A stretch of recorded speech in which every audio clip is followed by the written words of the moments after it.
Então, agora que você já sabe como o nosso curso vai se comportar ao longo do tempo, chegou a hora da gente ir direto ao assunto. E para entender o verdadeiro conceito por trás de uma plataforma Arduino, a gente precisa primeiro entender o que é um computador.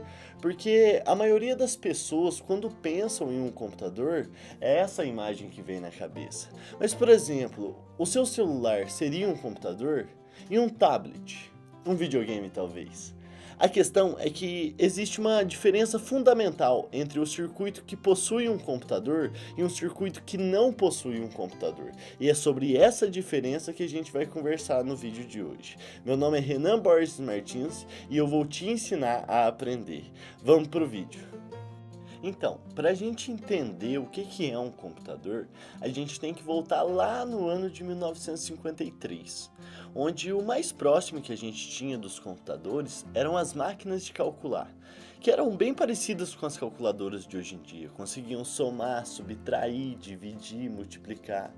Porém, o grande problema dessas calculadoras e daquelas máquinas de calcular é que quando a gente chega num exemplo como a fórmula de Pitágoras, a gente tem que executar cálculo por cálculo até chegar no resultado final. E isso acaba sendo um pouco trabalhoso e repetitivo. E basicamente, a ideia de um computador nasce daí. Ou seja, imagine uma calculadora, só que antes de você passar os números para ela, você passa o que ela deverá fazer com eles. Então, para o exemplo de Pitágoras, antes da gente passar os valores para a calculadora, a gente pegaria ela e falaria assim, ó. Você vai multiplicar o primeiro valor por ele mesmo e vai somar com a multiplicação do segundo valor com ele mesmo, e a raiz dessa soma você vai retornar na tela para mim. E dessa forma, todas as vezes que a gente digitasse dois valores para essa calculadora, ela retornaria um terceiro valor de acordo com a fórmula de Pitágoras. E é lógico que nosso exemplo é bem representativo, pois pela primeira vez na história, um circuito era capaz de ter um espaço conhecido como memória, onde a gente poderia armazenar comandos de como ele deveria se comportar. E basicamente é essa a diferença fundamental entre um circuito que possui um computador e um circuito que não possui um computador. E por exemplo, o primeiro computador da história nasceu exatamente no ano de 1953 e ele foi criado para calcular rotas de mísseis balísticos pós Segunda Guerra Mundial. Ou seja, era uma tarefa trabalhosa que exigia cálculos muito complicados e que um ser humano estava passível de erro. Então uma máquina foi criada e dessa forma os operadores passavam os números para ela e ela retornava o valor, processando aqueles números de uma maneira muito, mas muito rápida para aquela época. Então, o seu celular, o seu computador, o seu tablet, o seu videogame são todas espécies de computador que tem memórias de tamanhos diferentes, tem comandos completamente diferentes, mas que tem o mesmo padrão. Todos esses circuitos possuem um espacinho chamado memória, onde um dia alguém foi lá e disse para aquele circuito como ele deve se comportar. E o mais interessante disso tudo é que hoje a gente possui computadores onde a gente nem possa imaginar. E o exemplo mais belo de todos, na minha opinião, é o exemplo do poste urbano.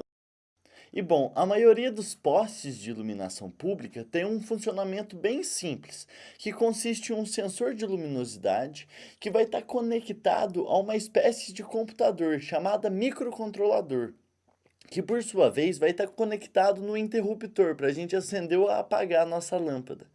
E dessa forma, alguém chega para aquele microcontrolador e diz algo parecido com: você vai receber o valor de luminosidade do sensor e se essa luminosidade estiver alta, você vai apagar a luz. Se essa luminosidade estiver baixa, você vai acender a luz. E é por isso que se algum dia, por um acaso, você resolver apontar um laser para o sensor de luminosidade de um poste, a luz vai se apagar, porque aquele sensor vai estar captando uma luminosidade Porque aquele sensor vai estar captando uma luminosidade alta e vai estar mandando esse valor para o microcontrolador. E o mais legal é que a gente poderia pegar esse mesmo projeto e substituir o sensor de luminosidade por um sensor de temperatura, por exemplo. E no lugar da lâmpada, a gente conectar um ventilador juntamente com aquele interruptor. E dessa forma, a gente poderia somente alterar os comandos do microcontrolador e ter um sistema que liga o ventilador de acordo com a temperatura do ambiente. Ou seja, é uma finalidade totalmente diferente que é atingida pelo mesmo microcontrolador. Quer outro exemplo rapidinho? A gente poderia pegar esse mesmo projeto e substituir o sensor de temperatura por um sensor de umidade de solo. E ao invés da gente ter um interruptor com ventilador, a gente poderia ter uma bombinha de água do outro lado. E com isso a gente teria um sistema que iria aguar, irrigar a nossa plantação de acordo. E com isso, só alterando as linhas de código no microcontrolador, a gente poderia ter um sistema que aguasse a nossa lavoura ou a nossa horta de acordo com a umidade do solo, já que os sistemas de irrigação que a gente tem hoje em dia funcionam na sua maior parte com um timer estático, ou seja, todo dia, a tal hora, aquela plantação é aguada. E sistemas como esse acabam desperdiçando água em dias chuvosos, uma deficiência que o nosso sistema não teria. E tudo isso fica ainda mais interessante quando a gente se dá conta da quantidade e da variedade de componentes eletrônicos que a gente tem disponíveis hoje em dia. Ou seja, a quantidade de combinações que a gente pode fazer entre componentes para resolver uma finalidade do mundo físico real é imensa, para não dizer infinita. Porém, existem duas grandes dificuldades que atrapalham essa modificação daquele circuito, daquele projeto do poste, por exemplo. A primeira é na modificação do circuito, na implementação do circuito. O que acontece? Para alguém poder fazer essas modificações que a gente citou, essa pessoa teria que ter conhecimento um pouco avançado em eletrônica, teria que saber soldar componentes eletrônicos, e isso acaba sendo destinado somente a entusiastas e pessoas que fizeram algum curso ou alguma faculdade relacionado em eletrônica.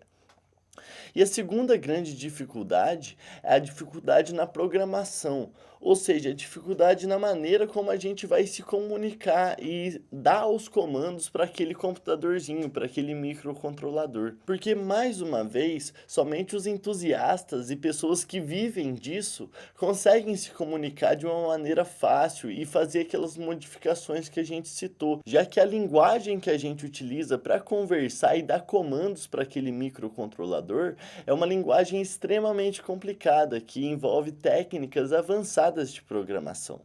E é exatamente aqui que a gente chega no Arduino. Porque em 2005 o Arduino chegou para o mundo chutando essas dificuldades para longe e permitindo que qualquer pessoa em qualquer idade consiga fazer essas modificações e gerar projetos que vão além da nossa compreensão. E na próxima aula a gente vai descobrir como é que o Arduino jogou essas dificuldades para bem longe. E também que o Arduino pode ser chamado de uma plataforma de prototipagem, pode ser chamado de uma plataforma microcontroladora, pode ser chamado até de areia prensada. Mas no fundo, o Arduino é uma ideia, e é uma das mais belas que eu já conheci. Então, pessoal, para encerrar, nesse vídeo a gente já consegue compreender dois dos conceitos mais fundamentais da computação, que é o conceito de hardware e o conceito de software. O que acontece? Todo computador tem essas duas partes. Todo circuito que possui um computador, ele possui essas duas partes. O hardware nada mais é do que a parte física do circuito, ou seja, tudo aquilo que a gente consegue tocar, pegar na mão. Então é aquela placa do seu computador, é o mouse, é o teclado, é uma impressora, ou seja, tudo que é tangível é considerado o hardware no computador. Por outro lado, o software é tudo que é lógico, é tudo que a gente não consegue tocar, ou seja, são aqueles comandos armazenados na memória. Então, os programas de computador, aplicativos de celular, sistemas operacionais, nada mais são do que linhas de comandos que vão coordenar os componentes que compõem o hardware. E para deixar tudo isso mais fácil, software é o que a gente xinga e o hardware é o que a gente chuta. Enfim, eu espero que você tenha gostado desse vídeo e te espero na próxima aula. Valeu!